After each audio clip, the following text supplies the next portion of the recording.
Et à la greffière de bien vouloir donner le numéro de l'affaire. La greffière.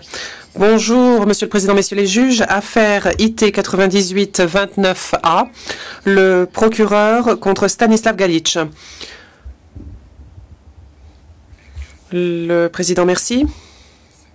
Monsieur Galić, êtes-vous en mesure d'entendre et de comprendre la traduction?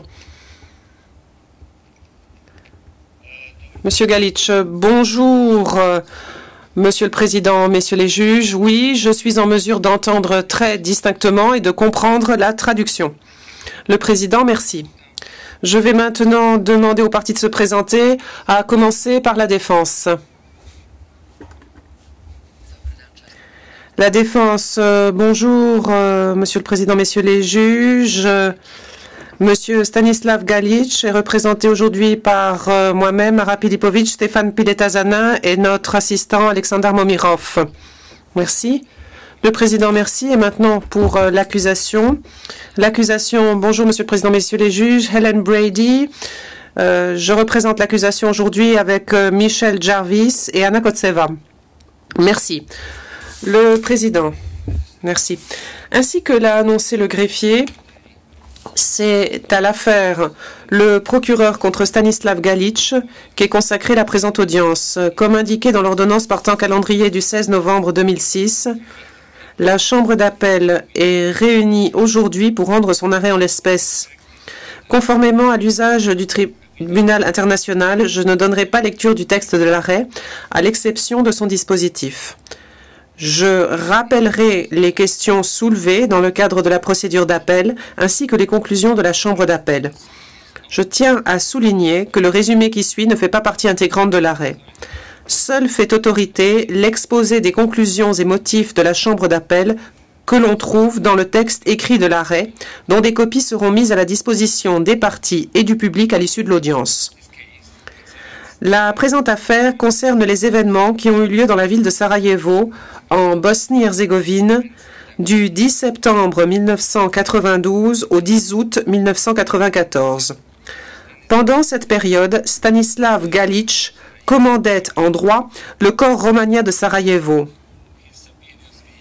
Et ses supérieurs étaient le chef d'état-major de la VRS, le général Ratko Mladić, et le commandant suprême de la VRS, armée des Serbes de Bosnie, Radovan Karadzic. Le 5 décembre 2003, la Chambre de première instance a reconnu Stanislav Galić coupable d'actes de violence dont le but principal était de répandre la terreur parmi la population civile, une violation des lois ou coutumes de la guerre, énoncée à l'article 51 du protocole additionnel 1 aux conventions de Genève de 1949. Chef 1. Assassinat. Un crime contre l'humanité, sous la forme de tirs isolés. Chef 2. Autres actes inhumains que l'assassinat. Un crime contre l'humanité, sous la forme de tirs isolés. Chef 3. Assassinat, un crime contre l'humanité sous la forme de bombardement, chef 5, et actes inhumains autres que l'assassinat, un crime contre l'humanité sous la forme de bombardement, chef 6. Stanislav Galić a été condamné à une peine unique de 20 ans d'emprisonnement. L'accusation et Stanislav Galić ont tous deux interjeté appel du jugement. Le 4 mai 2004, Stanislav Galić a déposé un acte d'appel faisant état de 19 moyens d'appel concernant diverses erreurs de droit et de fait. L'accusation, quant à elle, a déposé son acte d'appel le 18 décembre 2003. Elle conteste la peine prononcée, la qualifiant de manifestement inappropriée vu la gravité des crimes commis et le degré de responsabilité pénale de Stanislav Galić. La Chambre d'appel a ouï les exposés des parties lors du procès en appel tenu le 29 août 2006. Nous allons maintenant brièvement passer en revue les moyens d'appel soulevés en l'espèce, en commençant par ceux de Stanislav Galić, suivis de ceux de l'accusation. Dans son premier moyen d'appel, Stanislav Galić affirme que la Chambre de première instance a commis une erreur de droit qui invalide le jugement en exigeant que, s'il décide de témoigner, son témoignage soit entendu avant que la défense ne fasse comparaître ses témoins experts. Stanislav Galić avance que cette décision constitue une violation de son droit à un procès équitable. La Chambre d'appel conclut qu'en application de l'article 90F du règlement, les chambres de première instance ont le pouvoir discrétionnaire de décider à quel moment un accusé peut témoigner pour sa propre défense. Il convient cependant d'exercer ce pouvoir avec circonspection afin de garantir le respect des droits de l'accusé. En l'espèce, la Chambre de première instance a seulement exigé que Stanislav Galić, s'il souhaitait déposer, le fasse avant les témoins experts. La Chambre de première instance a exposé les motifs de sa décision. Elle a estimé que l'établissement de la vérité serait favorisé si tous les témoins des faits, dont l'appelant, déposaient avant les témoins experts, afin que ces derniers puissent s'appuyer dans leur témoignage sur tous les éléments présentés, y compris ceux présentés par Stanislav Galić. De plus, la Chambre de première instance a déclaré que si l'appelant était entendu avant les témoins experts, il lui serait loisible de demander à compléter sa déposition après ceux-ci. Ainsi, toute impossibilité qui lui aurait été faite de déposer sur l'ensemble des preuves produites au procès serait contrebalancée.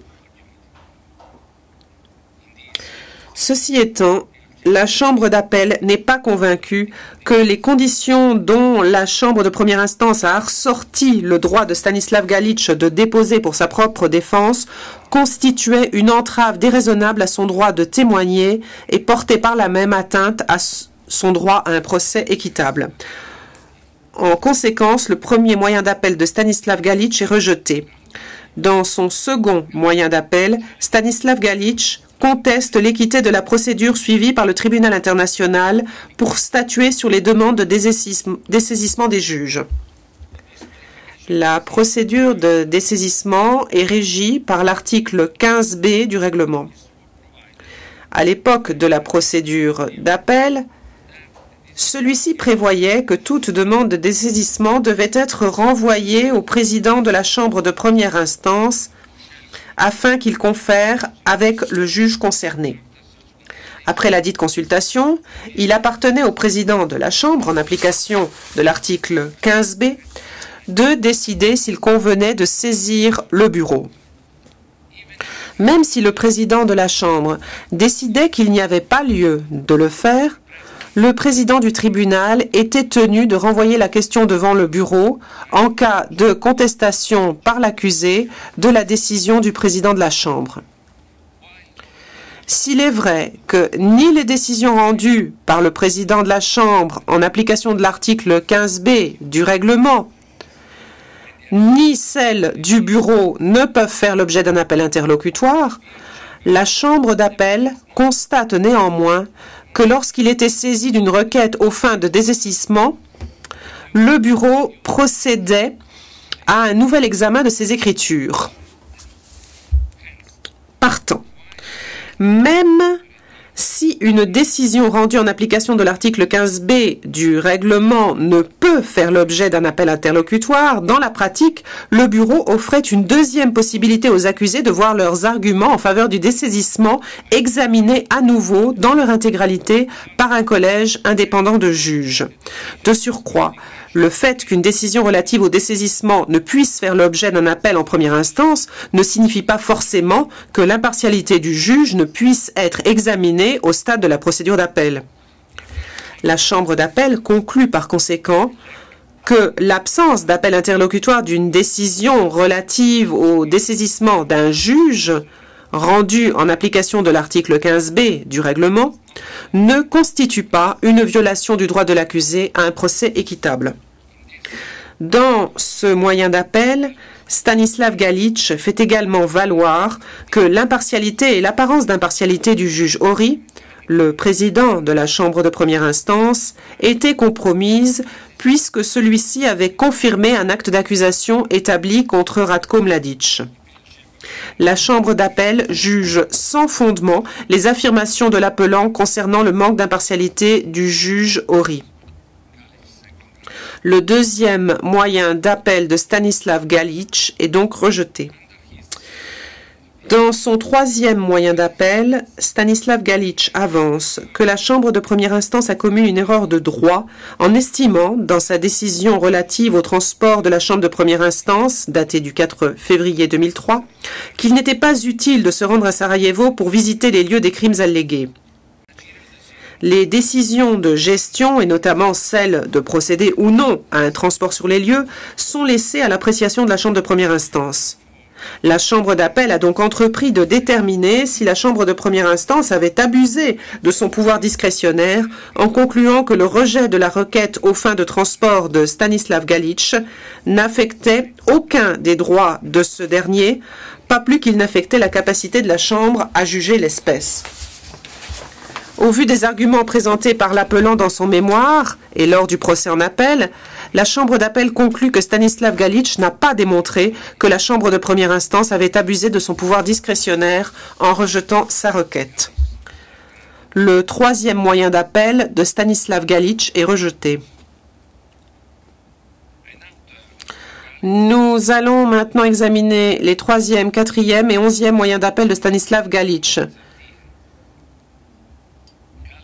Dans ses 4e et 13e moyens d'appel, l'appelant développe des arguments relatifs aux pièces supplémentaires communiquées par l'accusation après la clôture du procès et dont il affirme qu'elles auraient pu constituer des éléments de preuve à décharge relevant de l'article 68 du règlement. La Chambre d'appel constate que les arguments présentés par Stanislav Galić dans ses moyens d'appel ont déjà été examinés par la Chambre de première instance dans le jugement. Étant donné que l'appelant n'a pas établi qu'une réparation était justifiée au stade de l'appel, ces moyens d'appel sont rejetés. S'agissant de l'argument présenté par l'appelant dans son 11e moyen d'appel, selon lequel la Chambre de première instance a commis une erreur de méthodologie dans l'appréciation des preuves et des témoignages, puisque c'est à partir d'éléments de preuve de nature générale qu'elle a déduit que certains faits précis avaient été prouvés, la Chambre d'appel conclut que la lecture du jugement montre que la Chambre de première instance a clairement indiqué qu'elle avait apprécié les preuves pour chacun des épisodes recensés. S'agissant de l'argument soulevé dans ce moyen d'appel concernant l'appréciation erronée des dépositions des témoins de la Forpro-Nu, la Chambre d'appel remarque que dans son mémoire d'appel, Stanislav Galić évoque les éléments de preuve rapportés par nombre de ses témoins sans pour autant faire référence à des passages précis de leur déposition. Il se contente d'affirmer de manière générale que leurs témoignages se résument à des hypothèses ou qu'ils n'ont fait référence à aucun incident particulier. Mais il ne fournit aucun exemple concret à l'appui de ces dires.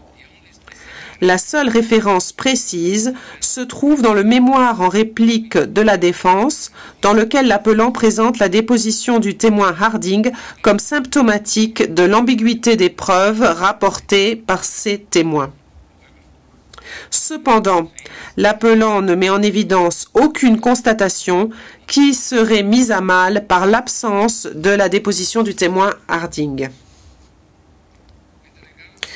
Quant à l'argument de l'appelant selon lequel la Chambre de première instance a commis une erreur en le déclarant coupable de crime s'inscrivant dans le cadre d'une seule et même campagne menée sur un territoire géographiquement réduit durant une période ininterrompue, alors que l'accord relatif à la zone d'exclusion totale a été appliqué avec efficacité à Sarajevo en février 1994 et que le bombardement de la ville était, pour reprendre ses propres termes, rendu pratiquement impossible, la Chambre d'appel note que, contrairement à ce qu'affirme Stanislav Galić, bien qu'aucun des bombardements recensés ne se situe au cours de la période antérieure à juin 1993, de nombreux éléments de preuve ont néanmoins démontré que le pilonnage était particulièrement intense en 1992 et 1993. En outre, la conclusion de la Chambre de première instance ne concernait pas uniquement les bombardements, mais aussi les tirs isolés, au titre desquels, en dehors du tir isolé numéro 2 du 13 décembre 1992, un très grand nombre d'éléments de preuve ont également été rapportés. Par ces motifs, et pour ceux exposés dans l'arrêt, le 11e moyen d'appel de Stanislav Galić est rejeté. Nous allons maintenant examiner plus en détail les 5e, 7e et 16e moyens d'appel de Stanislav Galić au sujet du crime dont il doit répondre au titre du chef 1 de l'acte d'accusation, un crime punissable au terme de l'article 3 du statut et sur la base de l'article 51.2 du protocole additionnel 1 et de l'article 13.2 du protocole additionnel 2, à savoir l'infraction constituée par des actes ou menaces de violence dont le but principal est de répandre la terreur parmi la population civile. S'agissant de ces moyens d'appel, le jugement envisage cette infraction comme recouvrant uniquement l'intention de répandre la terreur lorsque les agissements concernés sont le fait de combattants en période de conflit armé. En conséquence, le jugement n'envisage aucune autre forme de terrorisation. Dans son 5e moyen d'appel, l'appelant fait valoir qu'il a été déclaré coupable d'une infraction pour laquelle il n'avait pas été mis en accusation. La Chambre d'appel conclut cependant que la Chambre de première instance a simplement décrit les éléments qu'il convient de prouver pour que l'infraction soit constituée. Si, à l'origine, l'accusation avançait dans sa description des faits reprochés dans l'acte d'accusation que l'infraction de terrorisation de la population civile comprenait le fait de répandre effectivement la terreur, la Chambre de première instance a estimé, dans le cadre de ses compétences, que les éléments constitutifs de cette infraction n'englobent pas le fait de répandre effectivement la terreur. De plus, contrairement à ce qu'il affirme, l'appelant a été dûment informé de la nature des accusations portées contre lui, lui permettant ainsi de préparer sa défense de manière adéquate. La Chambre d'appel rejette le 5e moyen d'appel de Stanislav Galić. Dans son 16e moyen d'appel, l'appelant fait valoir que la prétendue requalification de l'infraction constituée par des actes ou menaces de violence dont le but principal est de répandre la terreur parmi la population civile bafoue le principe in dubio pro reo. En l'espèce, pour établir s'il aurait pu exister des doutes sur la culpabilité de Stanislav Galić, il faut déterminer si le fait de répandre effectivement la terreur est bel et bien un élément constitutif de l'infraction qui lui est reprochée au chef 1. La Chambre d'appel conclut que le fait de répandre effectivement la terreur n'est pas un élément constitutif de l'infraction constituée par des actes ou menaces de violence dont le but principal est de répandre la terreur parmi la population civile figurant au chef 1 de l'acte d'accusation. En conséquence, l'argument de l'appelant selon lequel le principe de in dubio pro reo a été bafoué est sans fondement. Nous allons maintenant examiner le 7e moyen d'appel de Stanislav Galić. L'infraction constituée par des actes ou menaces de violence dont le but principal est de répandre la terreur parmi la population civile est-elle sanctionnée par l'article 3 du statut? Dans ce moyen d'appel, Galić soulève plusieurs arguments que nous allons examiner successivement.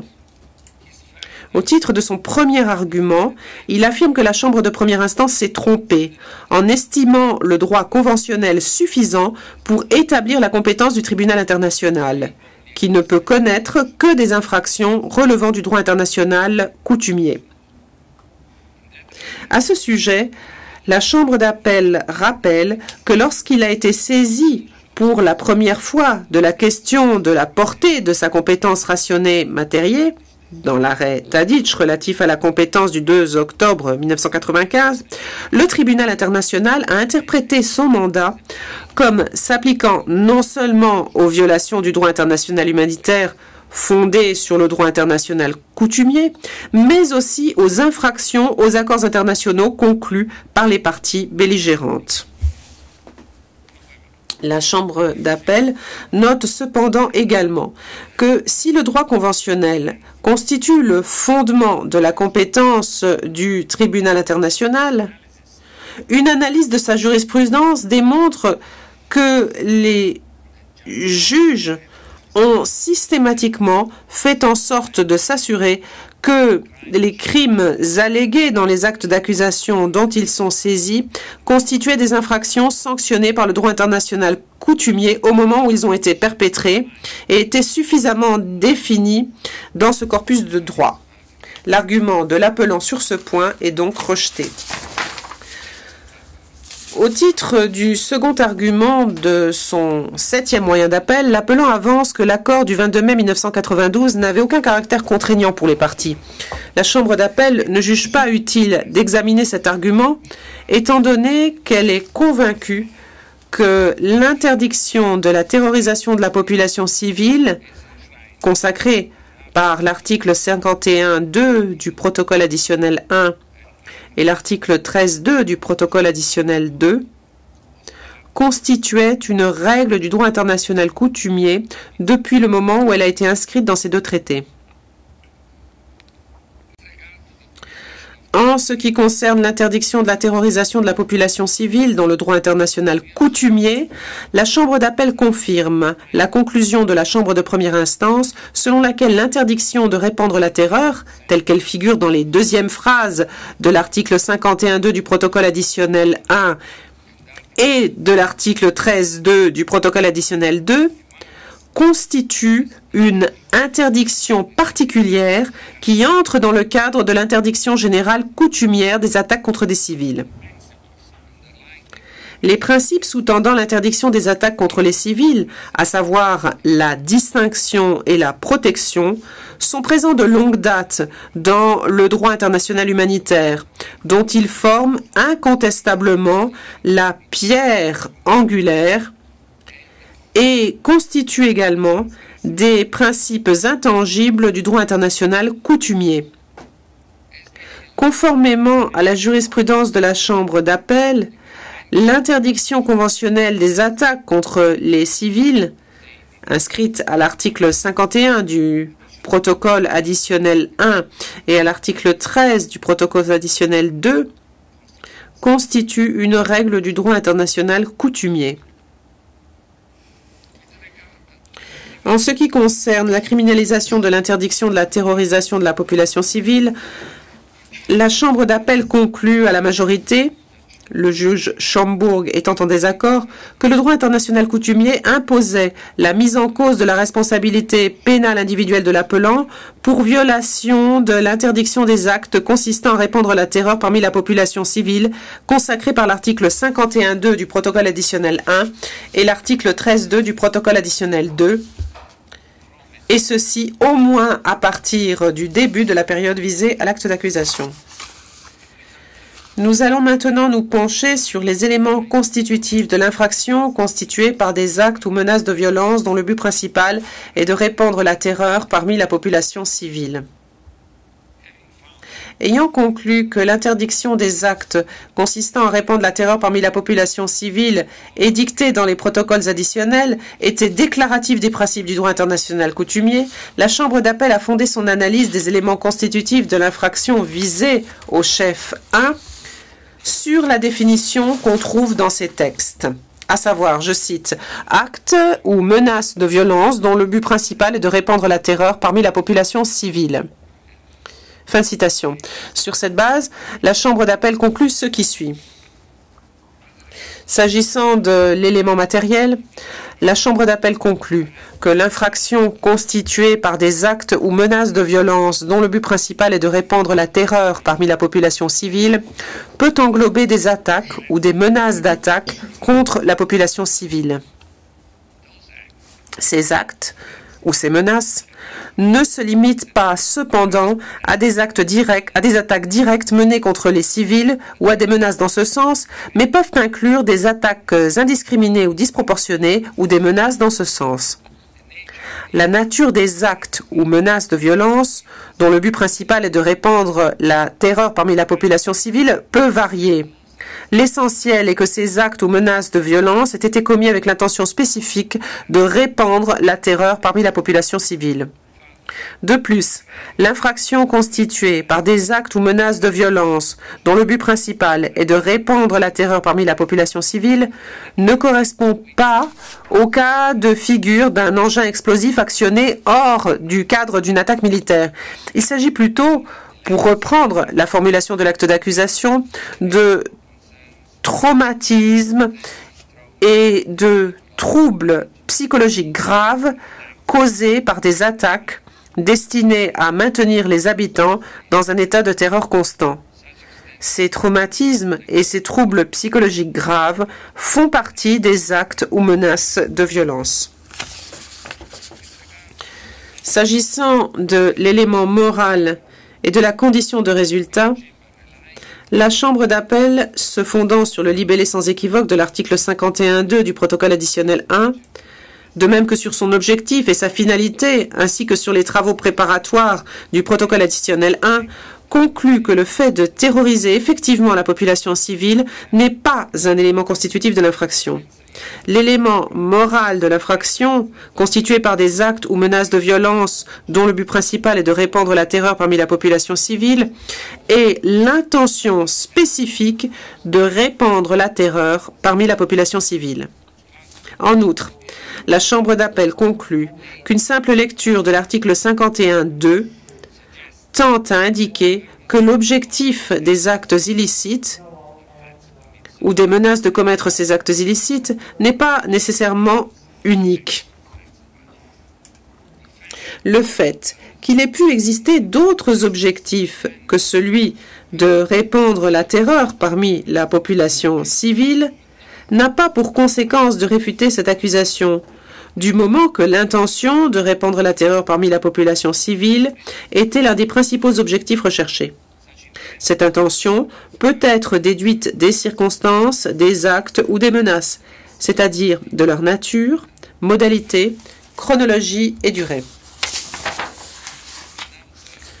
Nous allons maintenant examiner le dernier argument présenté par Galić Stanislav dans son 7e moyen d'appel, à savoir qu'il n'était pas animé de l'intention de répandre la terreur parmi la population civile. À cet égard, la Chambre d'appel remarque que la Chambre de première instance s'est fondée sur une grande quantité d'éléments de preuve pour démontrer que la terrorisation de la population civile constituait l'objectif premier de la campagne de tirs isolés et de bombardements, et que l'appelant a ordonné que soient perpétrés les actes sous-jacents en étant animés de la même intention spécifique. Pour les motifs exposés dans l'arrêt, la Chambre d'appel conclut que l'appelant n'a pas démontré qu'aucun juge du fait n'aurait pu raisonnablement conclure, tout comme la Chambre de première instance, qu'il était animé de l'intention de répandre la terreur parmi la population civile. En conséquence, la Chambre d'appel rejette le 7e moyen d'appel de Stanislav Galić. Nous allons maintenant examiner l'argument développé par Stanislav Galić dans son 6e moyen d'appel, selon lequel la Chambre de première instance a commis une erreur de droit s'agissant de l'infraction d'attaque contre des civils. En premier lieu, l'appelant soulève plusieurs arguments relatifs à l'applicabilité de l'article 3 du statut au chef d'attaque contre des civils. À cet égard, la Chambre d'appel conclut que Stanislav Galić n'a pas démontré que la Chambre de première instance avait commis une erreur sur un point de droit qui invalide la décision. La Chambre de première instance était tenue, comme elle l'a fait, d'appliquer le ratio decidiendi des décisions pertinentes de la Chambre d'appel, à commencer par l'arrêt Tadić relatif à la compétence et l'analyse des conditions Tadić qui y figurent.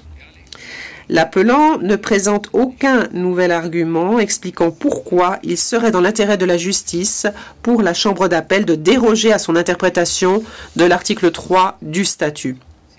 Son argument est donc rejeté. En deuxième lieu, l'appelant avance plusieurs arguments relatifs à l'analyse par la Chambre de première instance des éléments constitutifs du crime d'attaque contre des civils en tant que violation des lois ou coutumes de la guerre.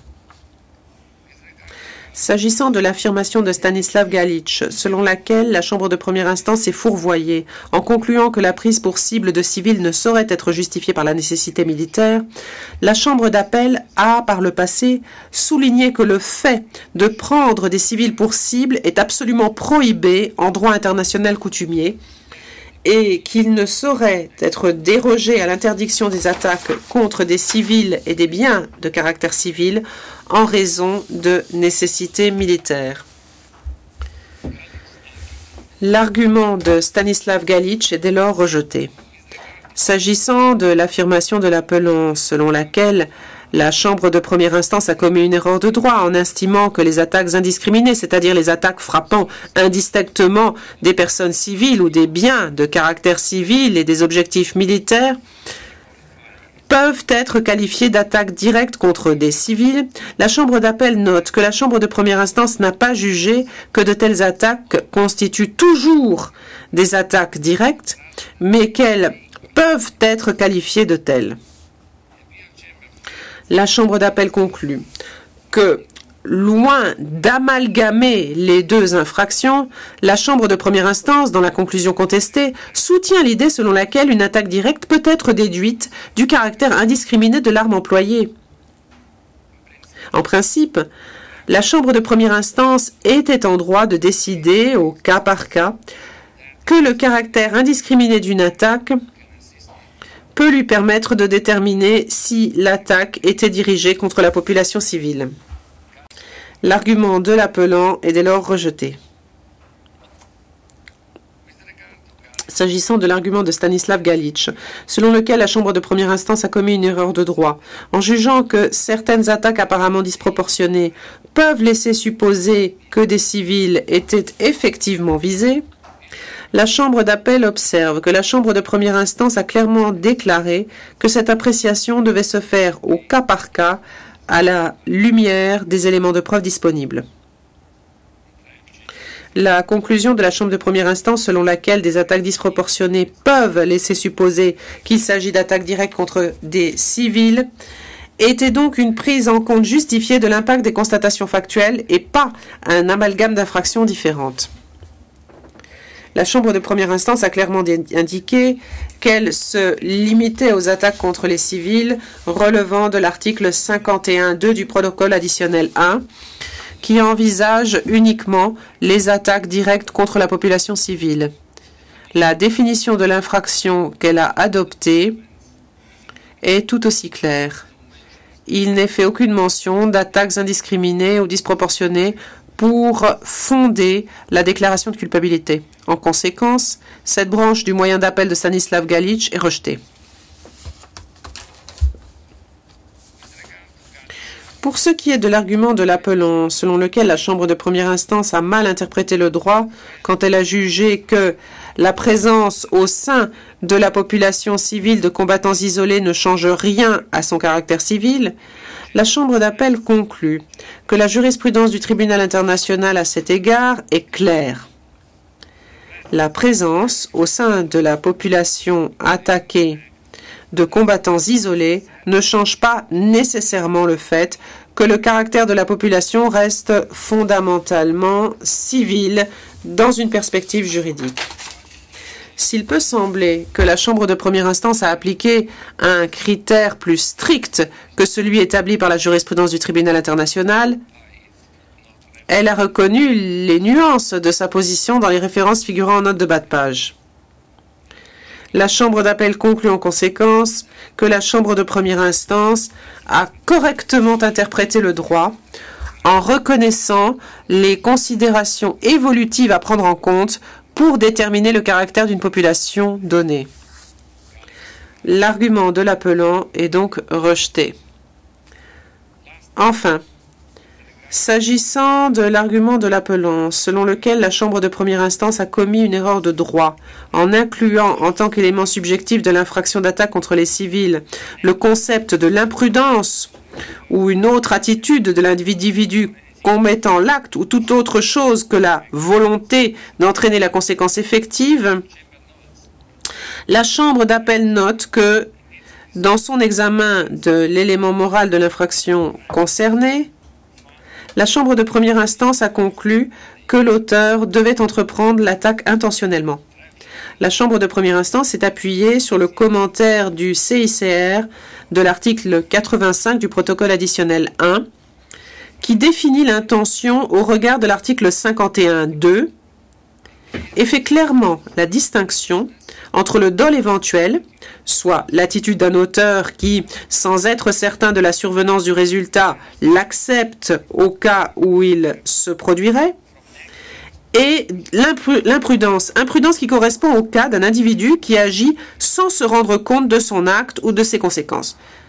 Le raisonnement de la Chambre de première instance est correct sur ce point et l'appelant n'avance aucun argument à l'appui de son affirmation selon laquelle la Chambre de première instance a commis une erreur de droit.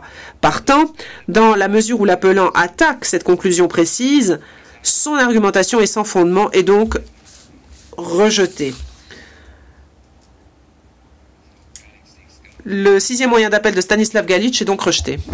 Let me now turn to Galić's eighth ground of appeal. Dans son huitième moyen d'appel, l'appelant allègue des erreurs de droit concernant les crimes sanctionnés par l'article 5 du statut. En premier lieu, l'appelant soutient que la Chambre de première instance n'a pas correctement défini le terme « civil » dans le contexte d'une attaque dirigée contre la population civile. Lorsqu'elle s'est penchée sur les conditions requises pour qu'une population soit qualifiée de civile, la Chambre de première instance a estimé que la définition du terme civil est large, puisqu'elle englobe aussi bien des personnes qui, à un certain moment, ont fait de la résistance, que des personnes hors de combat au moment des faits. La Chambre de première instance n'a pas cherché là à définir ce qu'était un civil. En effet, contrairement à ce que pourrait laisser entendre la formulation choisie par la Chambre de première instance, une personne hors de combat n'est pas automatiquement considérée comme un civil en droit international humanitaire. La Chambre d'appel estime que la Chambre de première instance n'a fait que rappeler la jurisprudence bien établie concernant la condition énoncée dans le chapeau de l'article 5 à propos de la population civile. À cet égard, la Chambre d'appel a précédemment conclu que la présence, au sein de la population civile, de membres de groupes de résistance ou de combattants qui ont déposé les armes ne change rien à son caractère civil. De même, la présence au sein de la population civile de soldats ou de personnes hors de combat ne change pas nécessairement son caractère civil. L'argument avancé par Stanislav Galić sur ce point est donc rejeté. L'appelant fait également valoir qu'il n'avait pas connaissance des attaques menées contre les civils, mais se contente, ce faisant, de réitérer les arguments présentés à ce sujet en première instance, sans expliquer en quoi son appel devrait aboutir sur ce point. Les constatations faites à cet égard par la Chambre de première instance étant analysées par l'appelant de manière plus détaillée dans ses 17e et 18e moyens d'appel, les arguments qu'il avance à ce sujet sont également examinés dans la partie consacrée à ces moyens. Nous en venons à présent aux arguments de l'appelant concernant l'assassinat et les actes inhumains. S'agissant de l'affirmation selon laquelle un assassinat ne saurait être commis par le moyen d'une omission, la Chambre d'appel rappelle que l'assassinat peut être constitué par un acte ou une omission et qu'il n'est pas indispensable que la personne mise en cause ait commis un acte positif pour que sa responsabilité pénale soit engagée. Le même raisonnement s'applique aux actes inhumains, à propos desquels l'appelant avance un argument semblable. Quant à l'argument selon lequel un acte ne saurait être qualifié d'assassinat s'il est commis par une autre personne, la Chambre d'appel fait remarquer que le statut prévoit expressément la possibilité de tenir un accusé pénalement responsable du fait d'autrui, ce qu'a d'ailleurs fait le tribunal international à maintes reprises. L'argument de Stanislav Galić sur ce point est donc rejeté. En ce qui concerne l'argument selon lequel la Chambre de première instance s'est trompée en définissant l'élément moral de l'assassinat, la Chambre d'appel note que Stanislav Galić n'a pas été reconnu coupable pour avoir commis les assassinats reprochés, mais pour les avoir ordonnés, au sens de l'article 7.1 du statut. Seul importe donc le fait qu'il ait eu conscience de la réelle probabilité que des assassinats résulteraient de ces ordres. Par conséquent, point n'est besoin d'examiner au fond les arguments de l'appelant concernant l'élément moral requis pour le fait de commettre des assassinats, ni ceux concernant l'élément moral des actes inhumains. Cette branche du moyen d'appel est rejetée. En conséquence, la Chambre d'appel rejette le 8e moyen d'appel de Stanislav Galić. Passons maintenant au 9e moyen d'appel. Compte tenu de la jurisprudence constante en la matière, la Chambre d'appel rejette l'argument de Stanislav Galić selon lequel un accusé ne saurait être mis en cause sur la base de plusieurs qualifications à raison des mêmes faits. S'agissant de l'affirmation selon laquelle la Chambre de première instance a commis une erreur de droit en le déclarant coupable à la fois sur la base de l'article 3, acte de violence dont le but principal était de répandre la terreur parmi la population civile, et sur la base de l'article 5 du statut, assassinat et actes inhumains, à raison des mêmes faits, la Chambre d'appel est d'accord avec la Chambre de première instance pour dire que le cumul de déclarations de culpabilité est en l'occurrence possible, puisque les articles 3 et 5 du statut exigent chacun la preuve d'éléments nettement distincts. Quant à l'affirmation de l'appelant selon laquelle la Chambre de première instance a eu tort de le déclarer coupable à la fois sur la base de l'article 5A, assassinat, et sur la base de l'article 5I du statut, actes inhumains, lorsque les mêmes faits ont entraîné la mort de la victime, la Chambre d'appel estime que Stanislav Galić n'a pas démontré que la Chambre de première instance l'avait déclaré coupable cumulativement pour avoir blessé et tué les mêmes victimes. Le 9e moyen d'appel de Stanislav Galić est rejeté.